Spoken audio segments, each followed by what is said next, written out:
Welcome to Black and Brown in the Wood podcast, where we take you outside to heal inside and honor and give flowers to Black and Brown creative heroes, sheroes, and folks who provide impact for our community. Today, we are celebrating an amazing artistry individual by own right. But before I get into that excitement of who that is and introduce it, I just want to share gratitude. Gratitude to the folks who have been liking, subscribing, commenting, and sharing. The folks who have been supporting this podcast, Black and Brown in the Wood podcast, and who's just been really embracing it.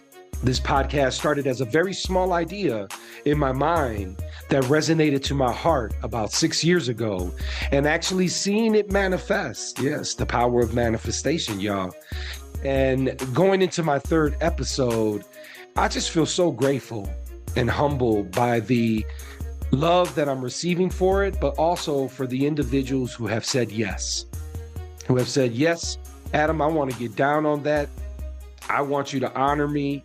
And, you know, that is great because sometimes as we do this amazing work for the community, and it's just a natural part of our fiber, it's just who we are. It's just not something we kind of celebrate. It just be like that sometimes where we're just not going to celebrate it. We celebrate it through the impact we see, the impact that comes back our way, like either a child or an adult staff member, whatever, comes to you and says, oh, you really did this for me. You really impacted my life. Yeah, that is the financial currency we don't count. Right. And part of like that experience of that impact that you look for, sometimes it's hard to give these folks some flowers. So throughout this episode, you're going to see me prompt my guests to give them flowers because sometimes they're not as open to expressing because they're just humble with it. And they do it because it's just part of who they are. It's their day to day.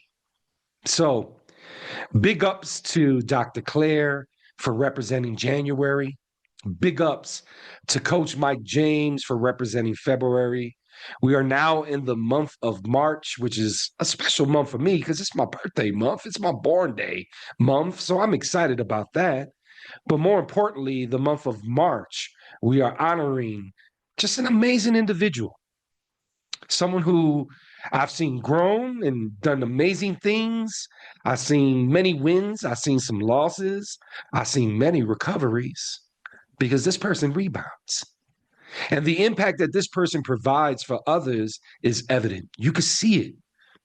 And when you speak to this person, you feel it, hear it, and don't let them tap into their artistry bag because lights come out their eyes like no other.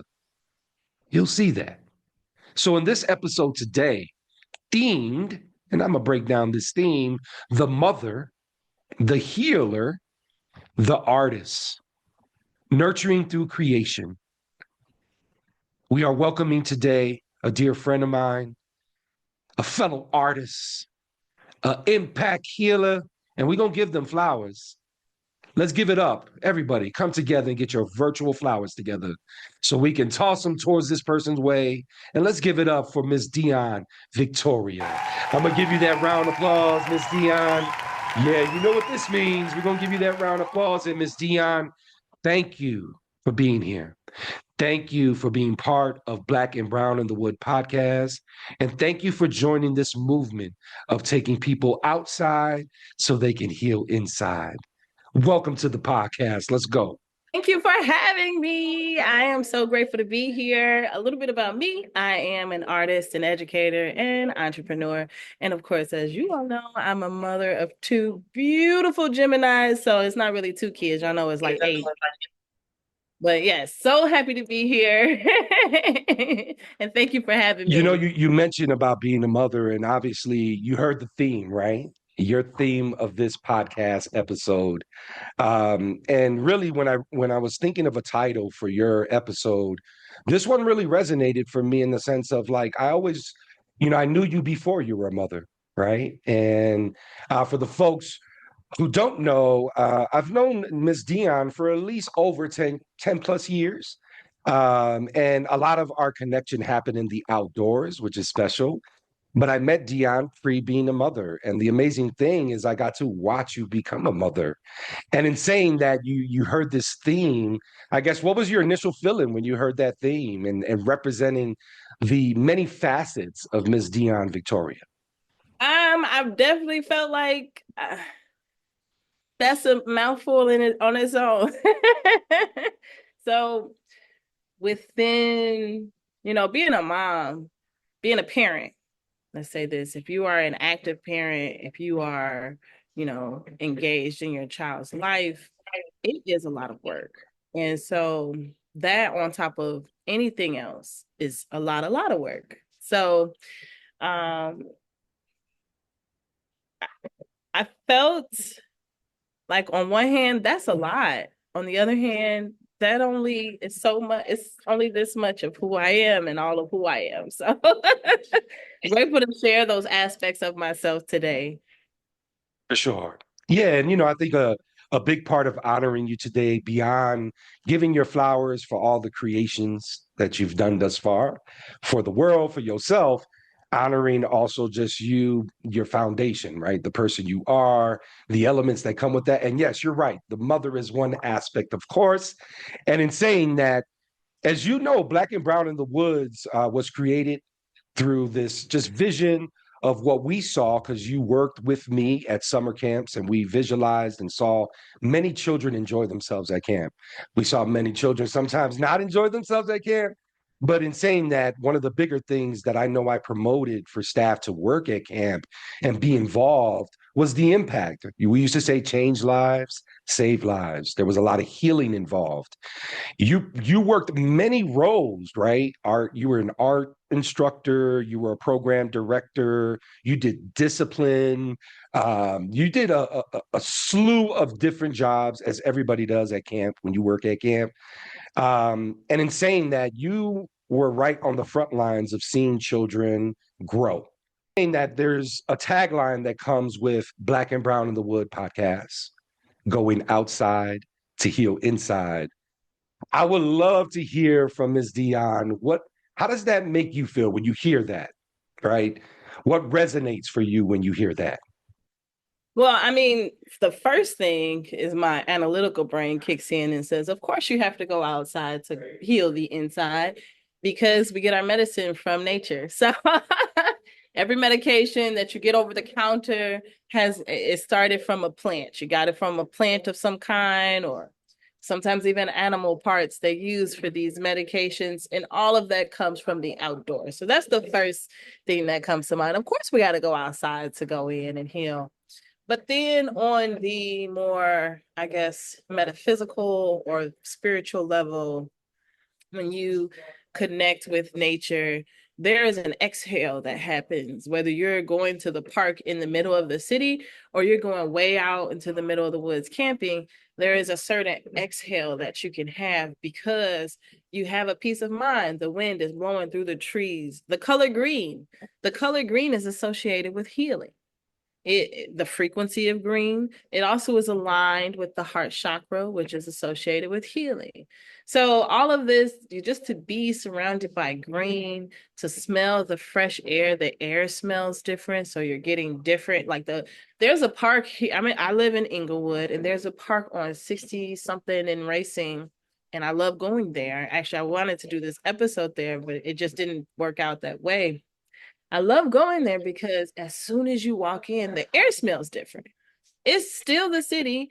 We still got city air as soon as you hit that corner on Racine. But as soon as you walk in, the air smells different. And it's like you're in a different place. You escape a little bit, the city life. And I guess you're less, I'm gonna speak for myself. I feel less guarded when I go into nature because there's less opportunities for me to need to protect myself. There's not cars. I don't have to look both ways to cross the street. There's not somebody riding by on a loud motorcycle or the police zooming down the street. There's not all these things happening when I get to go into nature. And so when I hear that quote, going outside to heal inside, I understand that connecting with nature is how we heal.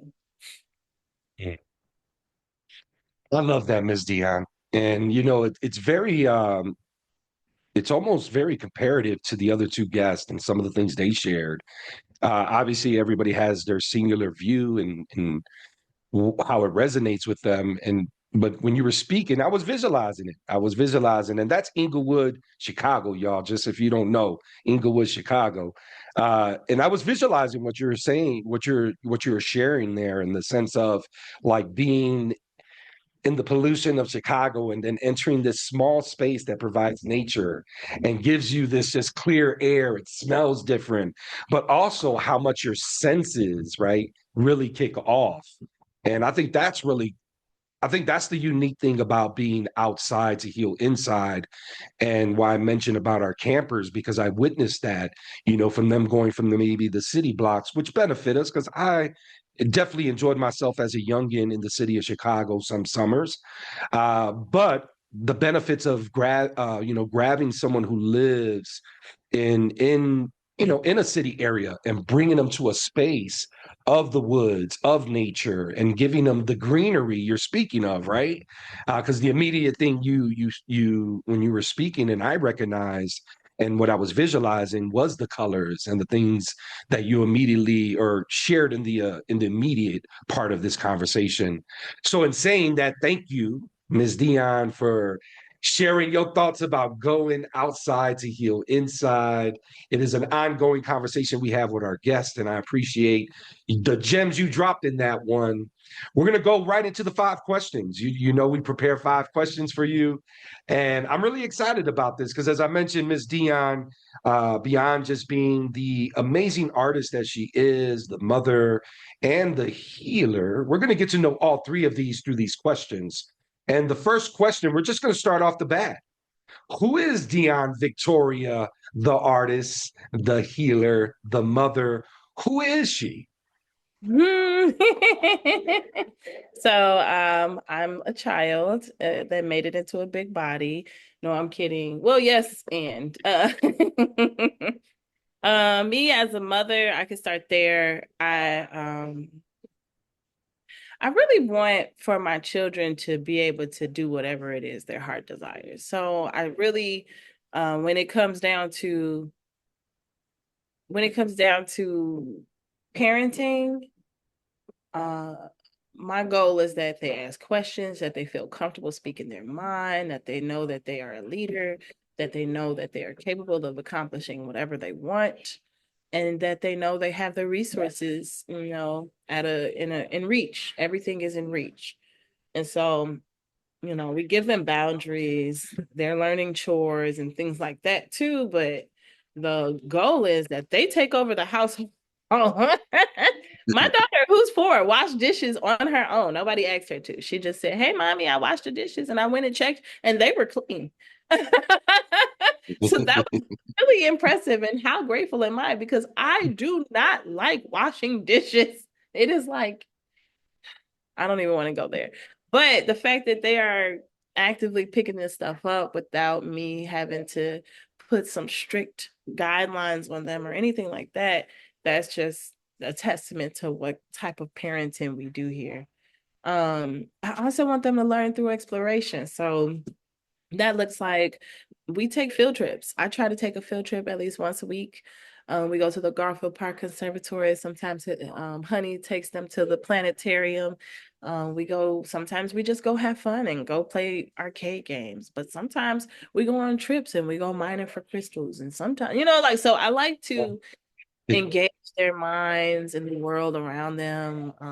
They are very comfortable. They think everything is theirs. So I have to be careful with that. They will walk in your house and be like, "Oh, this is a nice house for me. Thank you." And it's like, yeah, it's not yours.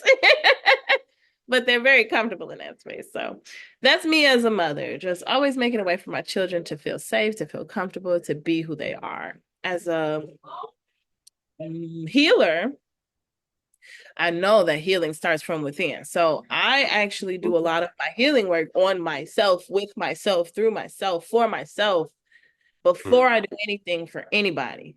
Because if I am not well, anything that I give is going to it's going to be tainted. It's not going to be 100% well. whatever that means. So I always make sure that self-care, like I have this little altar to myself right over here, and it includes I love myself, because whenever I Mm, feel any kind of way, I can just look over. I got a card that says thank you. I have flowers. I have a candle. That's my favorite stuff. So the idea is that healing myself and making sure that I am well create space for others to know that they can heal themselves and make sure they are well. And that's mm, just the start. Then you bring in people into your life, which is where I'm kind of like learning the boundaries of because in order for people to see, oh, how do you do this? They got to come sit next to you and they want to talk to you and they want to see you and they want to know. And you have to be willing to invite them in to a certain extent. So that's the part where I'm healing not just myself, I'm inviting others to see my healing process, mm, whatever that looks like, even using social media. When I was going through the earliest stages of grief with my brother, I'm on social media just expressing, this is how I feel, this is what I'm going through, this is what's going on, you know, everybody. If I ain't showing up, this is why. So nobody's confused. Oh, Dion's moving differently. What's going on with her? It's mm, obvious. I'm going through a process right now, and this is how I'm doing it. So you can mm. see. Feel free to come over. If you want to bring me some food, bring me some food. If you want to come paint the walls of the Art Center of Inglewood, come paint the walls, which I had a couple people do that. So I'm grateful. But that is me as a healer. First, it starts with me. Then I invite people in to see how I'm doing it and to potentially work with me. If they decide that they want to continue the path, the journey with me, they want to work alongside me, that's great. If they decide it doesn't work, that's great, because I've learned for every human that exists, there's another way to do something. So if meditation, the way I do it, doesn't work for you, find somebody, find some way, because there's something out there for you. And if it doesn't exist, create it. If Mm. there's a way that I do something that doesn't work for folks, please find a way, because there is a way. There's always a way. So that's me as a healer. Me as an artist. I save this for last because I'm the most excited to talk about this.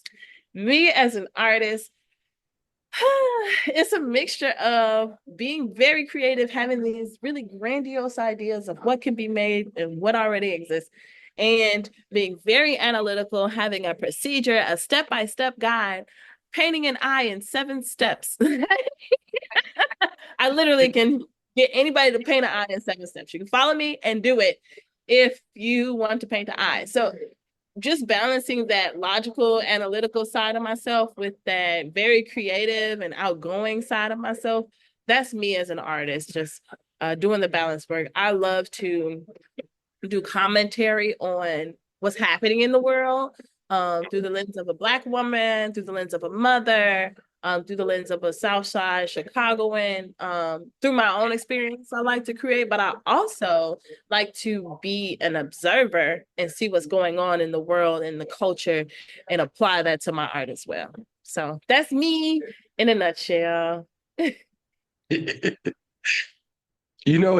It's when you were talking about like the mother part, it's ironic because there was a lot of like taking your children outside, uh, which is special. That's you, Dion, all day, and then the healer of bringing people inside. Like I'm inviting them in so they can see, right? And it just this contrast as we're talking about it. But then I love, I think I expected this as well, that you were going to end with the artists. And when you went to that space of artistry and expressing yourself, as usual, Miss Dion, as I tell you this throughout the years, you lit up like 1,000 lights. All right. And not that you didn't have lights in the other spaces that you were speaking of, because I think there was different focus and intent for each one that you hold in your heart, right? And that you are every day and the way you share. But it was just really special because for me, when I wrote it out, it was kind of mapped out a little differently. And now the way you say it and the way you kind of like line it up, I'm like, that's probably how the title needs to look. So in saying that, I would love to go before I go into the next question, I would love to ask you a question just around the three, right? Because I feel like you, there's many compartments of me or pieces of me that make me. And sometimes those pieces complement each other, and sometimes they don't. In that sense, for you, for those three, the mother, the healer, the artist, I guess, how do they complement each other and maybe not complement each other, where there's some growth there and work that you have to do to balance them? So, um, okay.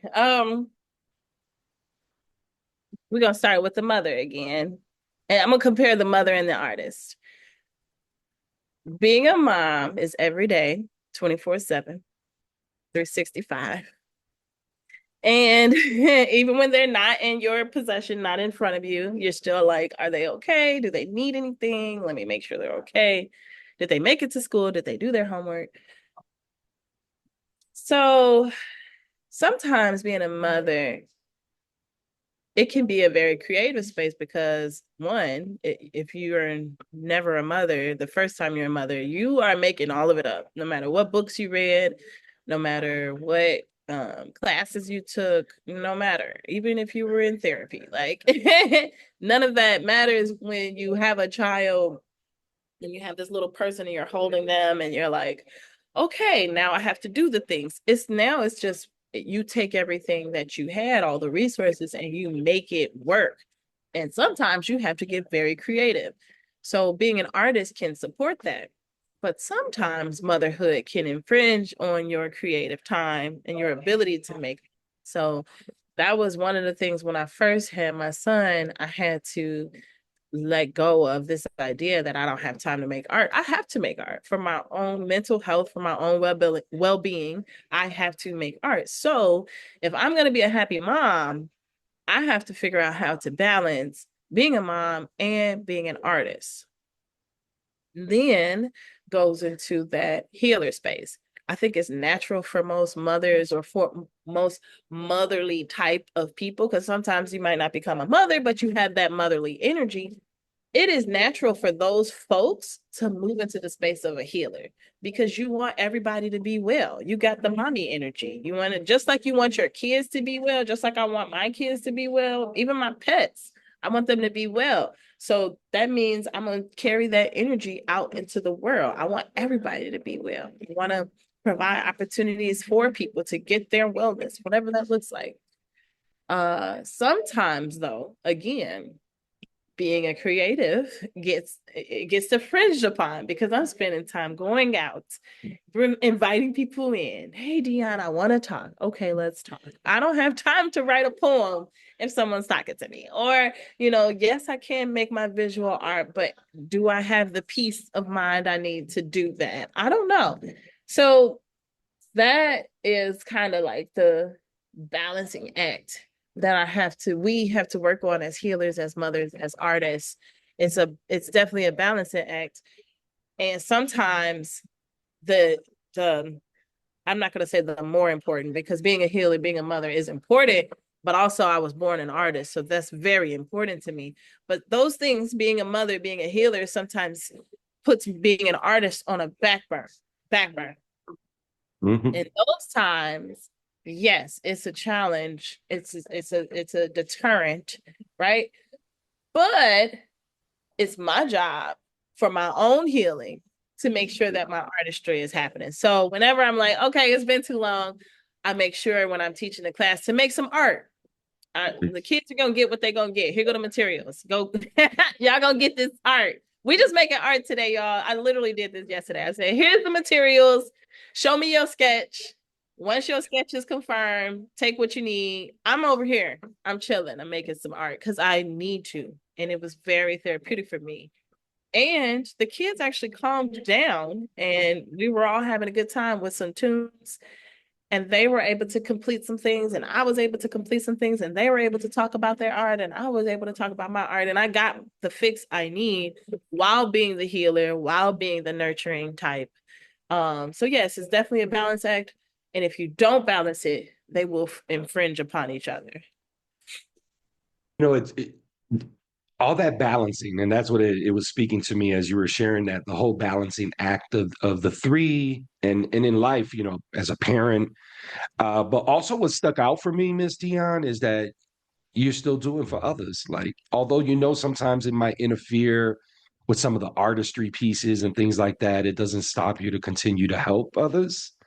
Right. And that is why we are honoring Miss Dion Victoria today, just for that significant reason of the balancing act of doing all these great things, not just personally for the family, but also knowing that there's this individual component of artistry work that really connects Miss Dion, right? That connects you. So knowing all that, but still saying, okay, I'm going to still open up the art center of Inglewood in Chicago so that the community can come and enjoy it. I mean, it just speaks volumes, Ms. Dion. And I know you're very humble with your ways, but to me, that's a camp clap. Thank you for sharing that piece. Going into our second question here. And this one, obviously you answered how you feel, and it's very foundational. And it really made me think when I created it for you was like, I know a good a part of your story, and maybe there's nuggets I don't know, right? And in this sense, what was a pivotal moment in your life that was significantly shaped who you are today? And how has it influenced your work and your values? Oh, I have had a lot of pivotal moments. Ooh,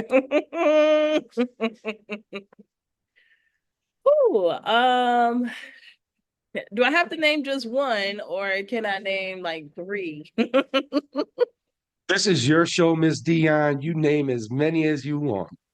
I think okay, so I'm gonna have to do three because they're like major turning points that made me assess how I was moving in my life. So the first it's a range of time. So the first major pivotal moment in my life was these things happened within 6 months. I got married, I had a baby, I graduated grad school, and I bought a house and moved all within 6 months. And that was a lot. A lot. And it actually, the birth of my son, with the stress of it all, with the birth not being what I wanted it to be, what I envisioned it to be, having these things happen within 6 months, getting married, moving, having a baby, graduating in that order. Mm. It was a lot. It was very stressful, and it sent me into a space of depression. I had postpartum depression really bad. One, because all the things I had been working on kind of came to an end, and I was trying to figure out, okay, well, what is the next step? How do I move forward with an infant, a new marriage that was really rocky, and living in a house that felt foreign to me, even though I really liked that house. It came down to it by the end of that year that self-care, I needed to take care of myself. I had put myself on the back burner for so long, and I hadn't really taken care of myself. And um, I didn't really know exactly what self-care was. I just knew I liked to light candles and that I liked it to be quiet when I came home. And I knew that I liked music to be played, and I like to get up and meditate with the sun, and I like to stretch, and I like my plants. I like watering my plants. Like, this was all stuff that I did for my own self-care, not knowing that's what I was doing until I wasn't doing it anymore. And I just had a baby. I just did all these other things. And now I am bedridden. I can't get out of bed without assistance. And being someone on the move all the time, it's like, I got to deal with this, that I can't even, use the restroom without somebody helping me get out the bed. That did a lot to me mentally, and going to that place of, I need to take care of myself, because if I don't take care of myself, I won't even be around for anybody else to take care of me. So let me focus on that. I started working out. I started eating better. I started spending, I was already spending quality time with my son, but I was intentional about the time that I spent with him. Um, all of that shifted my mindset, and it made my relationship that was already rockier because there were some things that he wanted and he needed out of the relationship that at the time I was focused on me, so I couldn't give him any of those things. And so eventually that ended in divorce. And I think what that was the first kind of, okay, that whole experience, realizing self-care is what I need to do, realizing me taking care of myself, sometimes it doesn't feel great to other people. So that was the first thing. I'm like, okay, this is what it is. Life kept going. Other occurrences happened. I had my daughter, and I realized I had started to put a lot of not pressure, but the word I'm thinking of is of importance. I put a lot on other people. Like, this person is really valuable to me. That person is really valuable to me. I really want this person in my life, and all these other things, only to realize that isn't necessarily how you move with people, right? You want to think about, how do you want to show up in people's lives? And if how you show up in people's lives push them away, they were never supposed to be there in the first place. So that was the next time where I kind of felt like, okay, I need to really work on how I invite people into my life, and how once they get there, like, how do we maintain these relationships?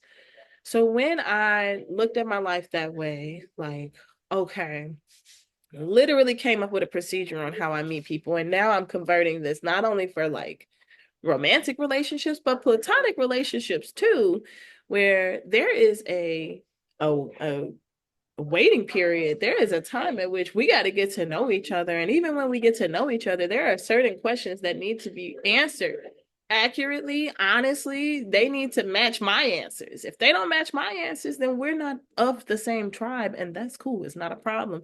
That just means we're not necessarily meant to work closely together. You go over there, I'll go over here, and we'll work together from afar, and there's nothing wrong with that. So that's kind of the last lesson I had to learn for my own self, that having a criteria, there's nothing wrong with having a criteria for how people enter your life, how they stay, and even how they exit, if they exit. There's nothing wrong with that. And not even just for romantic relationships, but platonic relationships too. How do you want to interact? I mentioned earlier, when I'm working as a healer, I invite people into intimate spaces with me. Everybody don't get those invites. I can't. And then sometimes people get here, and because God or the universe or life or whatever source you want to call upon today, because it works the way it works, they get a headache, they get sick, they got to go home. They can't stay. They just can't. And so I have come to a place where it has to be some clear criteria on how we're going to function in each other's lives. And I think that's how I've turned some things around, because it's not even about people either. It's about objects. Like, is this book serving my life? I've had this book for 6 years and I never read it. Give it away. Let it go. If you have that book for 6 books, get an audiobook version, because then you can listen to it, you can have it, and it's not taking up physical space in your spaces. Let some of this stuff go. That's what I've learned. That's my turning point. It's so special in the sense of like your lessons learned, obviously through those lessons learned and some of those turning points that you made strides in, right? You're like, I'm recognizing this, I'm acknowledging it, and I'm going to go ahead and change it and turn it around. I guess in the process of that, and now that you're past that, right? You're past those 3 situations. I guess reflecting backward on that, and knowing how much those things, once you changed them, influenced you. I guess reflecting on that, how do you feel about it now? How do you feel how changing those things really served you later on? I definitely think I've matured. I've had some interesting experiences in the past few months that have shown me that I've matured. I've learned some valuable lessons. I don't respond to things the same way. Not saying that, I'm sorry, I don't always respond the same way. Sometimes I still respond the same way. I do. But it's not all the time, it's not as frequent, and I'm gonna take that win.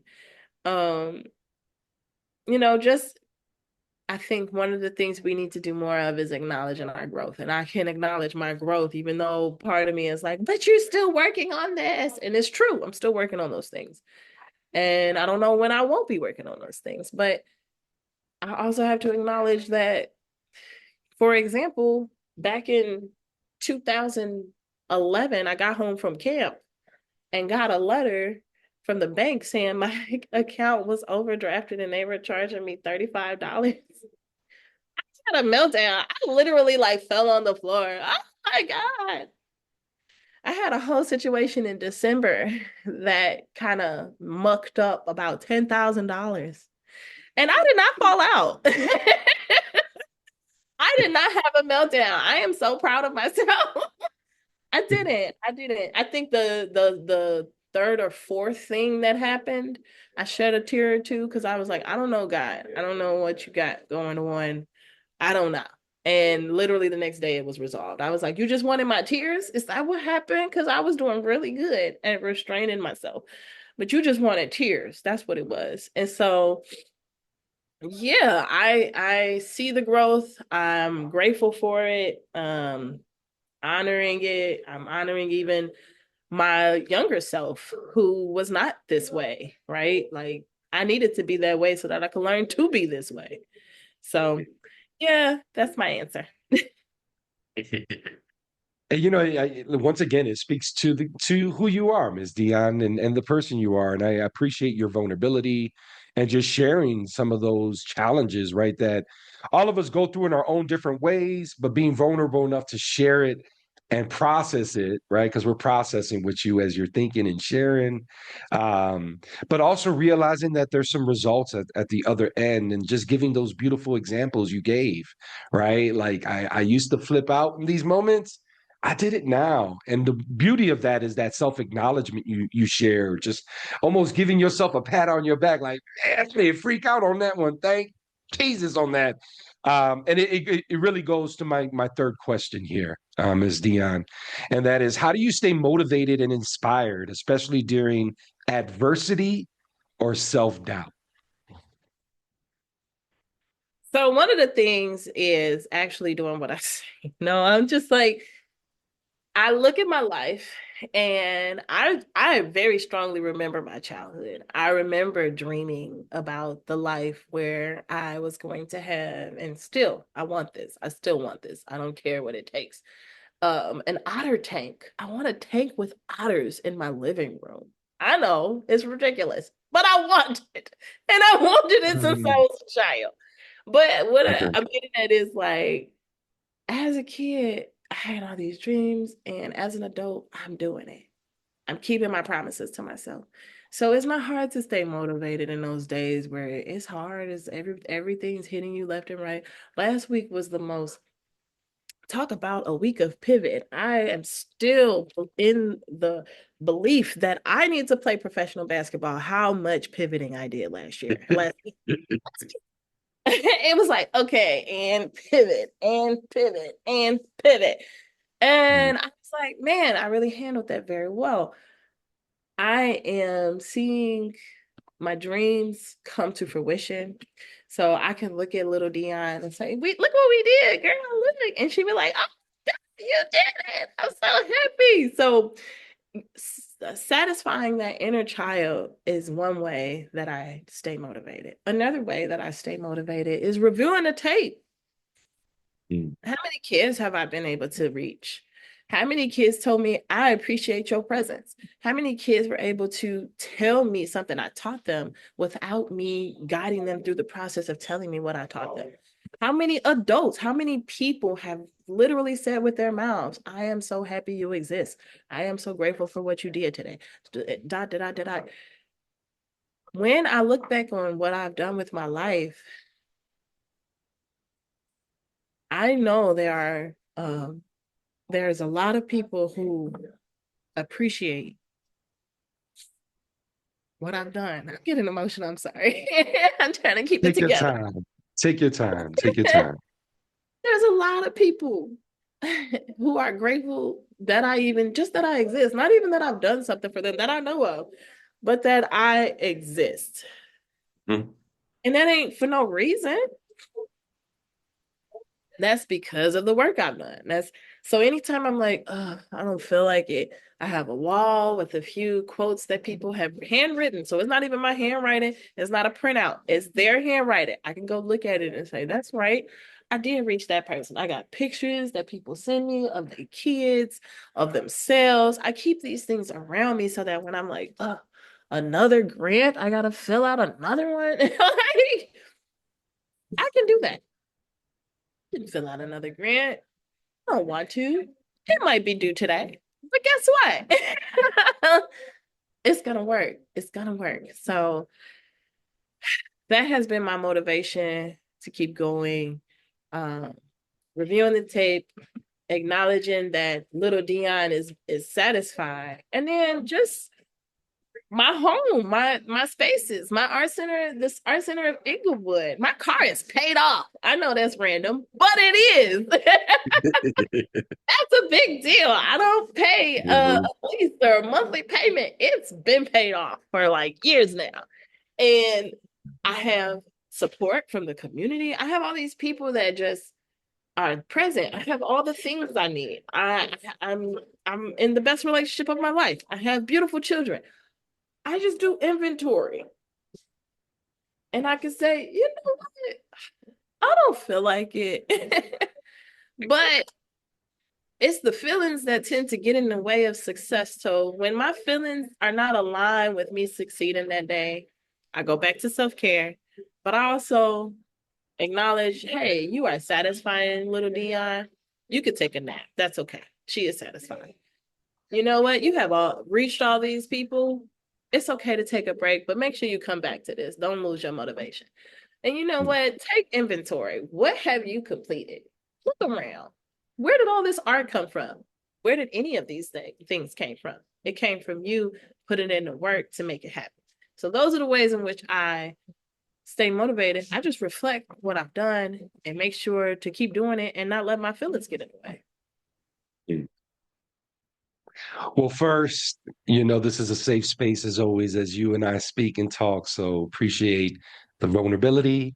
And I look at those tears as very happy tears. So thank you for letting me share that moment with you. And yeah, I am one of those people in your life that truly appreciates you. And that's why I'm honoring you today.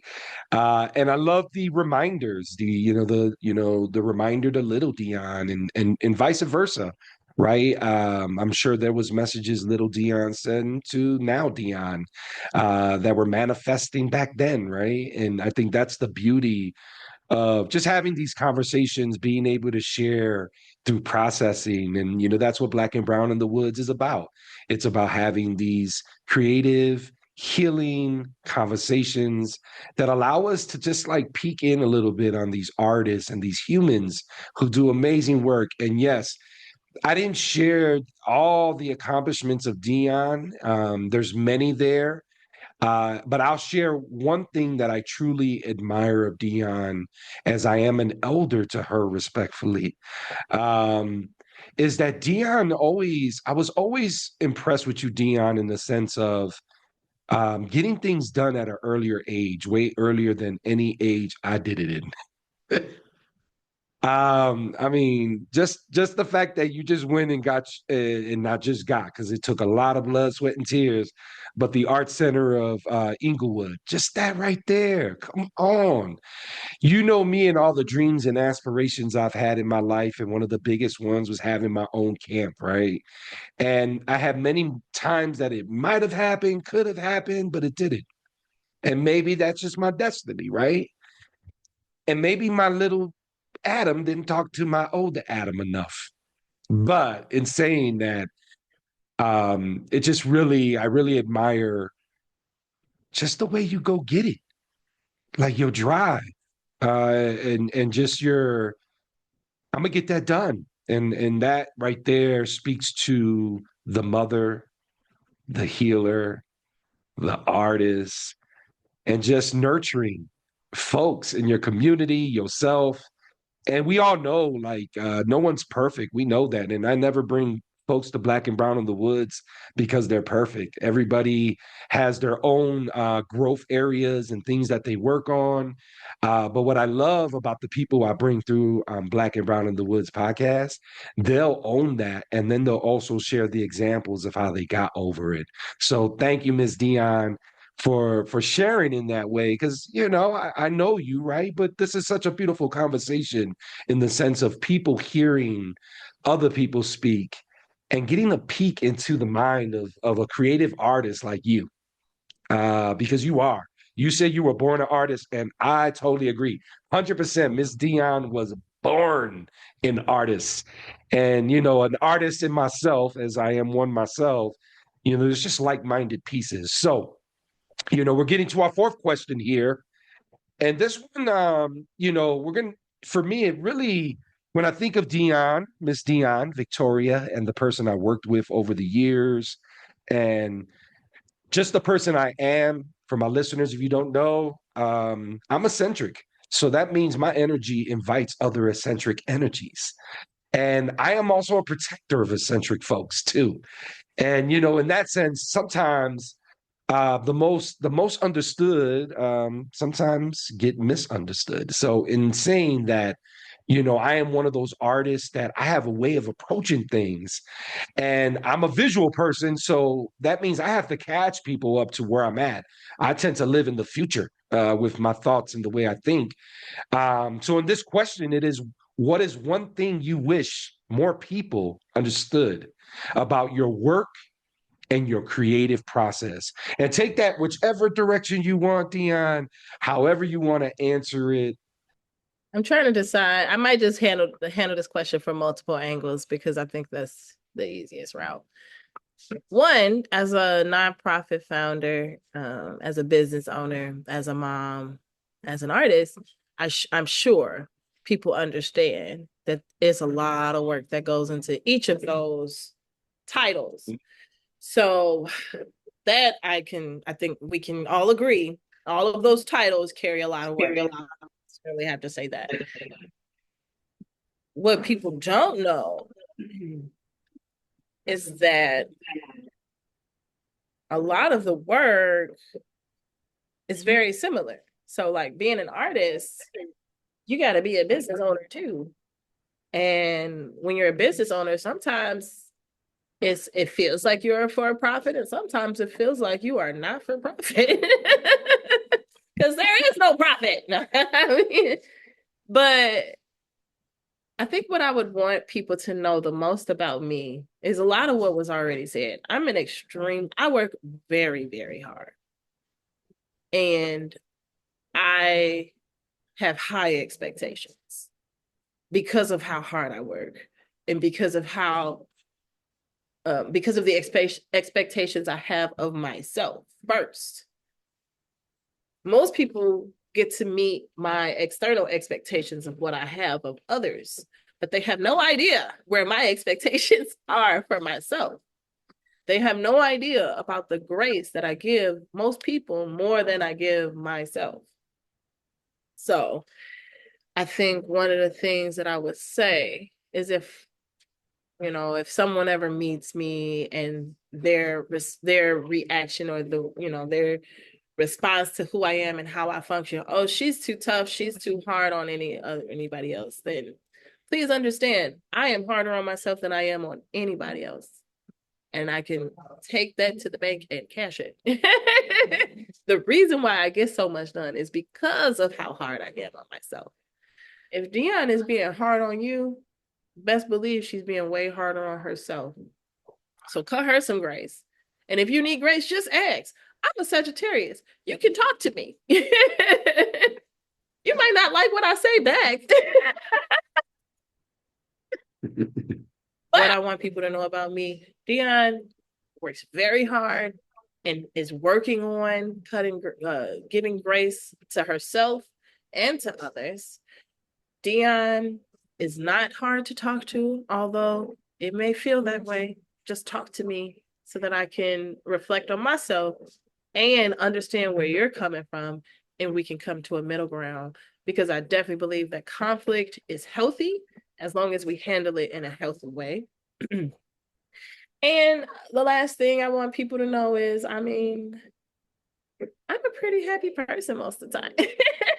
Let's stay happy. I love being happy. We can stay in that place as much as we can and work together on happiness. And if we can agree to be and that life exists and it's all good, then I think we can have a good time.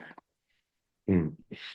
And I appreciate that, Dion, because I think and this, I think there's as many blessings there is for being an artist, right? Whatever artistry you do, I think it comes with its challenges as well. And I think, speaking for myself, a lot of my artistry can be, misunderstood, or my processing and my process might be misunderstood in the sense of like when I think of my camp days and I'm beelining a space, like I'm beelining a dining hall, right? Because the chef is not coming in and dinner's coming up, right? And I walk past someone and they're like, boy, Mr. Adam look pissed.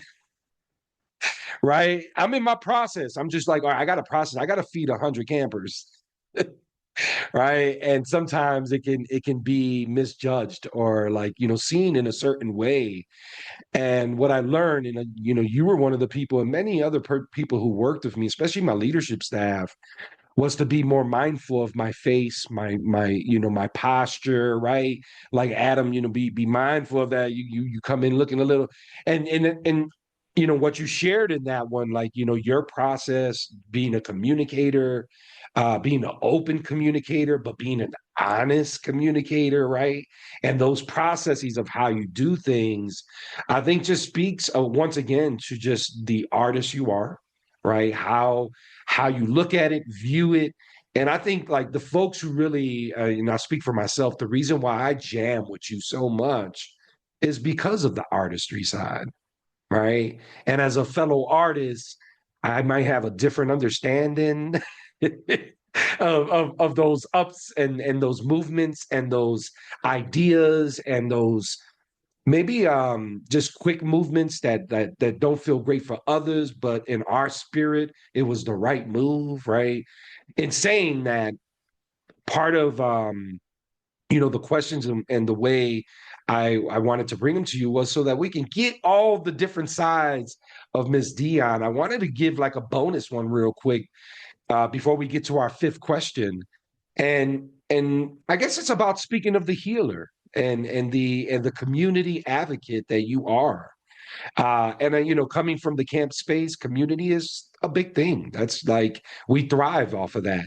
Sometimes our community drove us crazy, and sometimes we really benefited from them, right? And in saying that, you obviously do so much for the community through the Healing Academy, through the Art Center of Inglewood, and every other endeavor that you do that I don't know about, supporting people, talking to people, the crystals that you sell to help people, cleanse their soul and cleanse their home.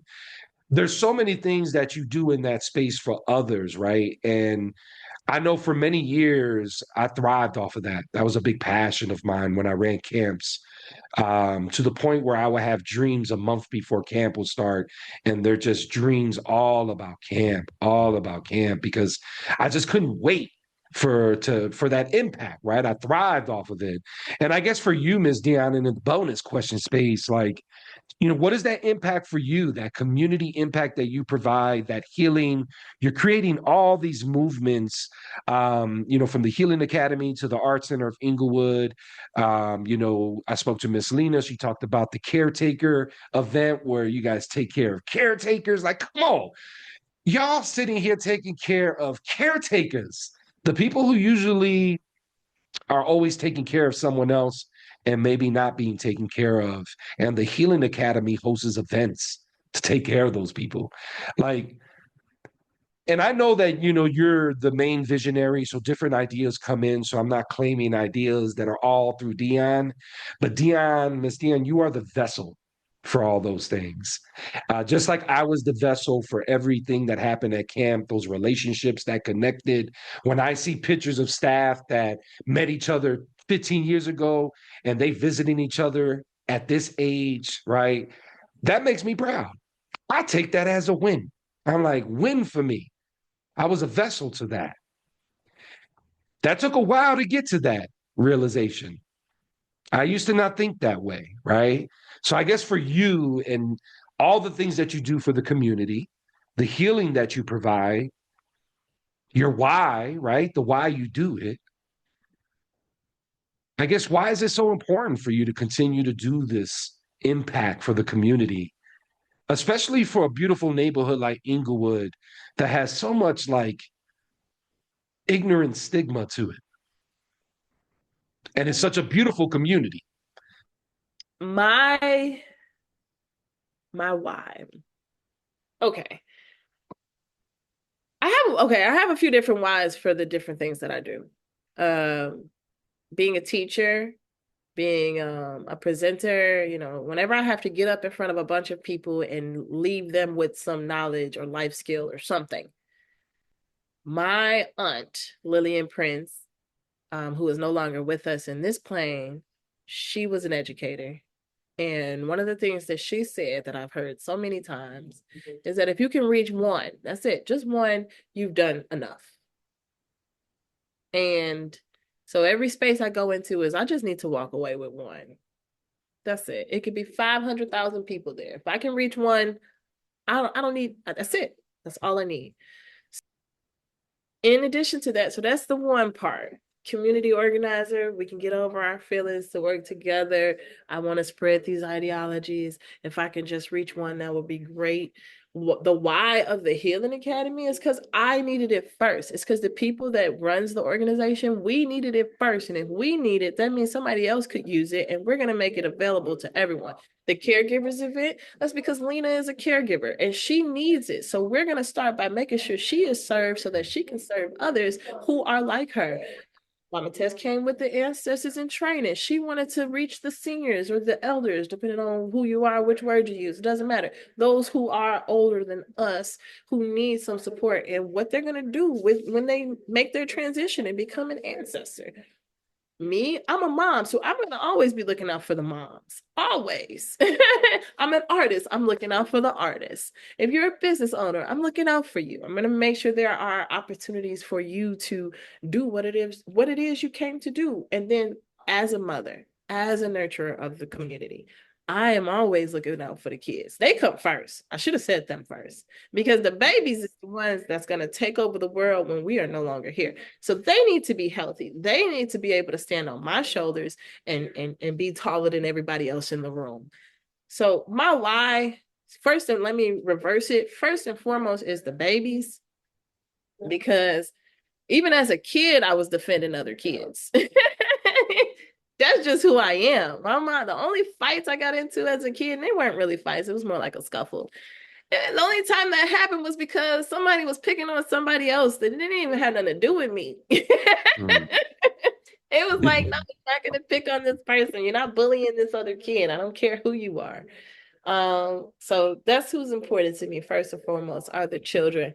And then I want to reach the community members who are like me and like our community members. The Art Center of Inglewood came about because if you're familiar with the Southside Community Art Center, there's nothing like that here in Inglewood. There is no art center here in this space. There's a lot of artists, but there is no space for them to come and do an exhibition. There's no gallery that I know of in the Inglewood neighborhood. There's a couple little movements, and let me rephrase that. There's a couple movements. They're not little. There are a couple movements that are happening. Maybe they don't have a space. Maybe they have the space and it's not ready yet. There's so many different things that are occurring here in this neighborhood, but there is not an art center, which is why it was so important to me that we opened up this art center that not only provides space for artists to come hang their work and be artists, but also learn how to be business people. Because when I was in undergrad, about to graduate as an artist, nobody said anything about running a business. And the only reason I knew about it was because I interned with other artists who were running businesses, who had to go get a business license, who had to figure out how they were going to charge people, who had to figure out how they were going to file their taxes and do all the business stuff of being an artist. Nobody taught them, or unless they did and they didn't tell me. What I'm saying is, for the most part, artists are not equipped to be business people, and that's what the Art Center of Inglewood is bringing to artists: the skills, the tools, and the space to run their business and leave a legacy for their families. So that is, in a very large nutshell, my why. And that is why we're honoring you, right? You know, I know you're humble with yours. You have a lot of beautiful things that are going on that, to me, because Mr. Adam is all about who's helping you heal. There's so many healing components that Ms. Dion is implementing for others. And I ask that bonus question just to bring more of that out, because like, I want to put some shine on you and the things that you're doing, and your why is so rooted in the things that you do and the people that you support and help. So in saying that, you know, the last question here, right? We're at the question number 5. And in this question, you know, it's all part of the movement that I've created. You know, I created a movement of who's helping you heal, allowing people to have a conversation, a healthy conversation about the people that's supporting them in their healing process. And that can be people, things, places, whatever the person wants to answer in that one. And so the last question here, Ms. Dion, is who's helping you heal? I mean, I'm going to reference this conversation first and foremost, me. Because if I don't take care of me, who else will? It starts with the self-care, self-love, self-preservation. And in alignment with me taking care of myself, spirit helps me heal.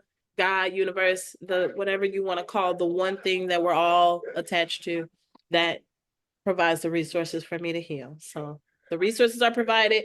I heal myself.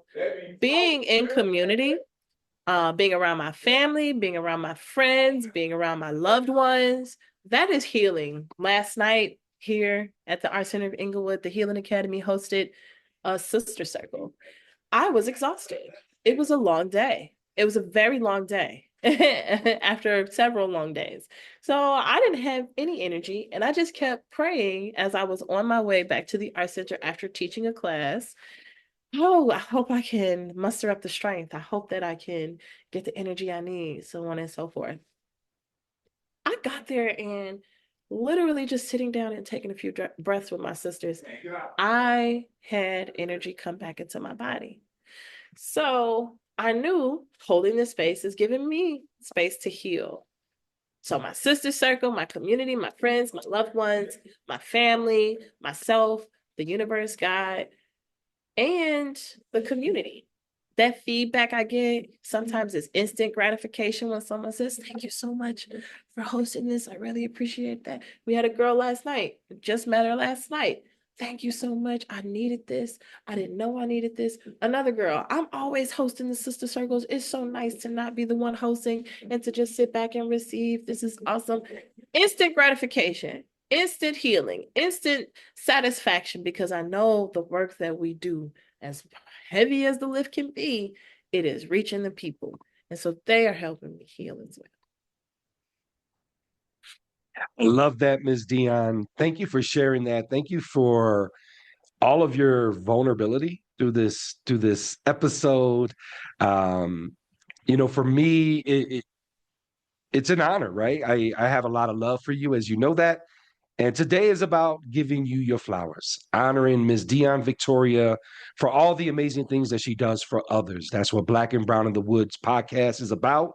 So we thank you, and I'm going to give you a 10-second camp clap here. Yeah, let's go. It's going to go around a few times, only because we're honoring you, and of course, because of all the things you do, especially just the person you are to me, dear friend.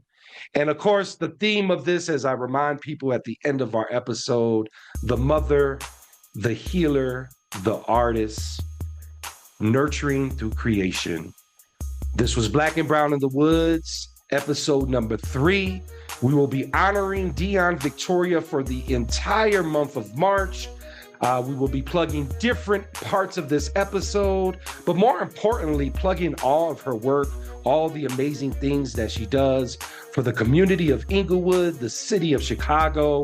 So if you want to contribute, donate, I will be putting links in descriptions so that you can tap into that and support this amazing work that Ms. Dion Victoria and her whole entire team, from her board, her volunteers, everybody who supports her, her husband, everybody who supports her. I want all those people to get their flowers with Ms. Dion Victoria Milton, because she is the artist that I absolutely love the most, my favorite artist. So Dion, thank you again.